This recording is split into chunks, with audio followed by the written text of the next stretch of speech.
Hallo liebes Cannafinus Publikum, ich bin der Micha und bevor es richtig losgeht, wollte ich euch noch diese App wärmstens ans Herz legen.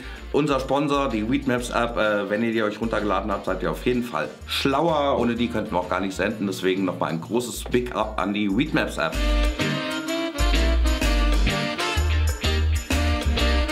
Heute geht es um medizinisches Cannabis in Deutschland. Wir wollten euch die neuen Sorten vorstellen, die es in der Apotheke gibt. Außerdem geht es um Cannabis als Medizin im Bundestag. Es geht darum, dass 2 Patienten jetzt anbauen dürfen. Außerdem wollten wir euch noch den ICBC vorstellen, die International Cannabis Conference aus Vancouver. Die haben wir nach Berlin geholt. Zudem gibt es zum Schluss noch was zu gewinnen und ein paar kuriose News. Stichwort Familie Geißen hat gekifft. Das werde ich jetzt auch machen. Ich rauche jetzt hier Bedrocan aus der deutschen Apotheke. Und was es sonst noch so in deutschen Apotheken gibt, dazu kommen wir gleich.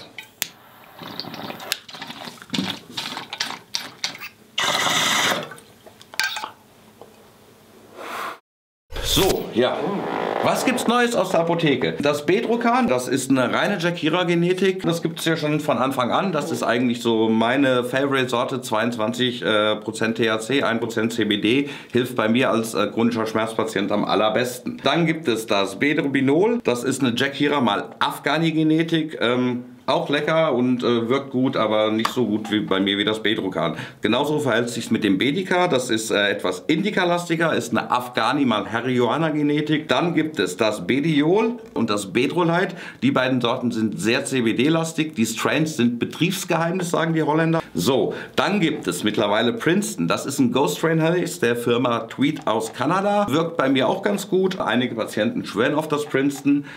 Sehr THC-lastig, 14% THC, bis zu 1% CBD. Für die Patienten, die CBD brauchen, gibt es aus Kanada das Agile. Das hat, glaube ich, 6 und 6% oder 6,5 und 6%. Das schmeckt und riecht sehr gut. Ich finde viel besser zum Beispiel als die CBD-lastigen Sorten von Bedrocan, aber wie gesagt, ich brauche sehr selten CBD-lastige Sorten, deswegen kaufe ich sie eigentlich nie. Außerdem wird es bald in deutschen Apotheken noch 2 Sorten von Tweed geben. Das eine ist das Houndstooth, das ist ein Super Lemon Haze, und das andere ist das Penelope, das ist ein CBD Skunk Haze, das ist aber erst auf dem Weg, das kommt noch nicht. Auch aus Kanada wird die Firma Pedanios bald 2 Marken anbieten oder 2 Sorten anbieten. Das eine ist Pedanios 22.1, ein THC-lastiger Strain.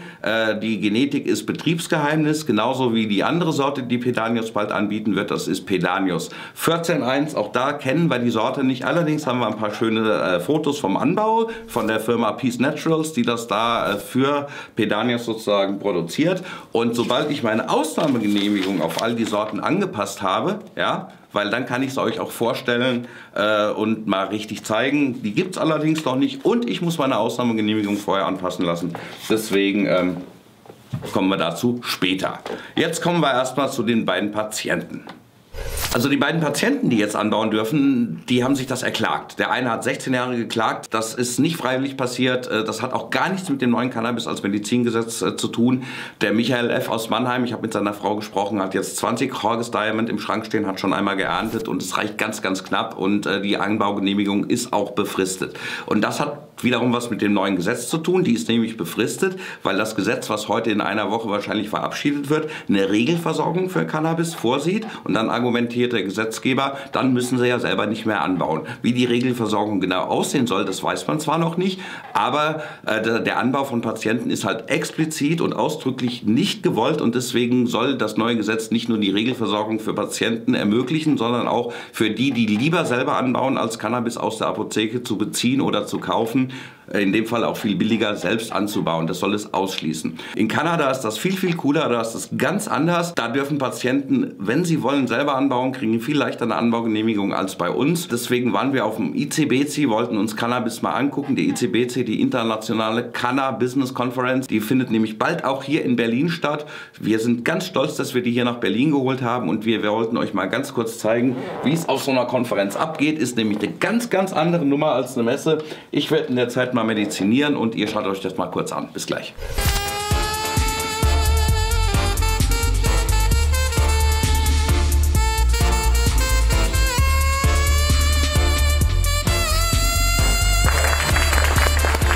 Ja Leute, das ist der Alex, der organisiert den Kongress hier. Vielen Dank nochmal Alex für die Einladung und guten Kongress bisher.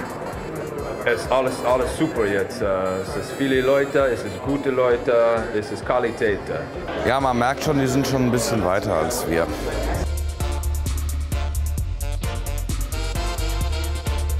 Anything will be more difficult if Great Britain is not in the EU anymore. He's a psychopharmacologist and started working with cannabinoids 20 years ago.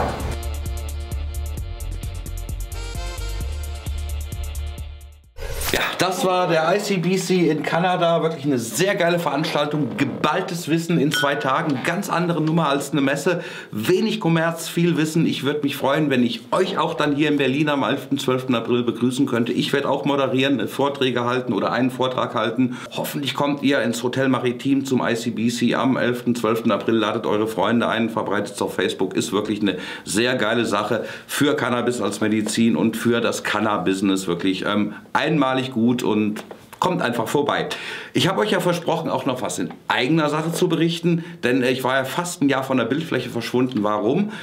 Ich habe meine alte Sendung damals aufhören müssen, aufgehört, konnte leider auch keine Abschiedssendung mehr machen, das alles erklären. Ich will da auch gar nicht groß erklären. Jetzt gibt es eine neue Sendung, die ist der Micha und ja, da bringen wir jetzt eine coole Sendung im Wechsel mit den USA-Folgen, halt sowas wie jetzt, aktuelle Berichterstattung. Wir werden mal dahin gehen, wo es weh tut in der Politik. Wir werden natürlich auch wieder reisen. Wir werden nach Amsterdam fahren, nach Barcelona und solche Dinge für euch, uns Cannabis Social Clubs angucken, Coffeeshops und wir werden natürlich auch mal wieder in die USA fliegen. Dieses Mal war es auf jeden Fall total geil, denn auf dieser Tour haben wir auch unseren neuen Sponsor von Weedmaps kennengelernt. Das sind super coole Jungs und schaut es euch einfach mal an, wie das den Abend war, wo wir die Jungs von Weedmaps kennengelernt haben. Ich werde in der Zeit mal medizinieren und danach gibt es noch was zu gewinnen und ein paar kuriose News.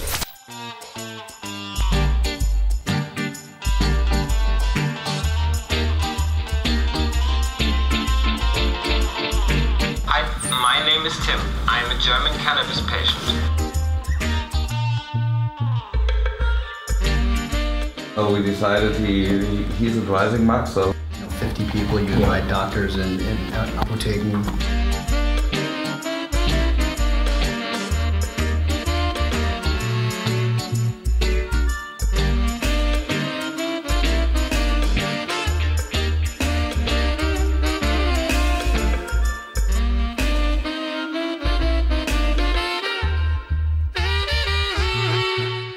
Das war Weedmaps, war wirklich ein sehr gechillter Abend und zur Feier des Tages könnt ihr jetzt noch so ein cooles Weedmaps T-Shirt gewinnen oder also das Motiv, ja mehrere oder dieses Motiv hier, wenn ihr uns kommentiert. Unter den ersten 30 Kommentaren werden wir ein cooles oder sogar drei coole Weedmaps T-Shirts verlosen und im Verlauf der nächsten Sendung die Gewinner oder Gewinnerin bekannt geben. So, jetzt ganz zum Schluss habe ich ja versprochen, gibt es noch ganz kuriose News aus der Cannabis-Welt und falls ihr eine kuriose News aus der Cannabis-Welt habt, postet sie uns doch einfach, ja. Ich habe zum Beispiel diese Woche gefunden, die Geissens haben Gras gekauft, ja, die RTL 2 Family mit dem tollen Boot und so, super. Die haben Gras gekauft und es ihren Töchtern unter die Nase gehalten und dann hat der Papa sogar hier noch Pustebacke gemacht, natürlich wohl nicht inhaliert, also das Ding nur angeraucht und seine Töchter mussten dran riechen und dann hat er ihnen ganz furchtbare Dinge über Cannabis erzählt und glaubt, dass die Töchter jetzt nie im Leben kiffen. Okay, wenn Prävention so einfach funktionieren würde, könnte man ja seinen Kindern einfach auch eine Flasche Schnaps kaufen, die schnuppern lassen, sich einen halben hinter die Binde kippen, ausspucken und dann trinken die Kinder nie mehr Alkohol. Das funktioniert bestimmt ganz super. Herzlichen Glückwunsch nochmal für diesen innovativen Ansatz der Prävention an die Familie Geißen. Von uns hier auf jeden Fall 5 Sterne für den Cannabis-Move von Familie Geißen auf Jamaika. Ganz großes Kino. So, was ist noch passiert? Krehl startet mit Cannabis. Dachte ich, Sportschlagzeile hat es einen mit Weed erwischt, irgendwie Doping-Sache und so. Pustekuchen. Da gibt es ein deutsches Springpferd, das heißt Cannabis. Und der startet und siegt auch manchmal auf Cannabis. Warten wir mal, vielleicht nennt demnächst auch jemand sein Pferd Ecstasy, Crystal Meth, Koks, dann haben wir die ganze Palette da. Also ich finde es schon sehr witzig, ein Springpferd Cannabis zu nennen, ein Schelm. wer Böses dahinter vermutet.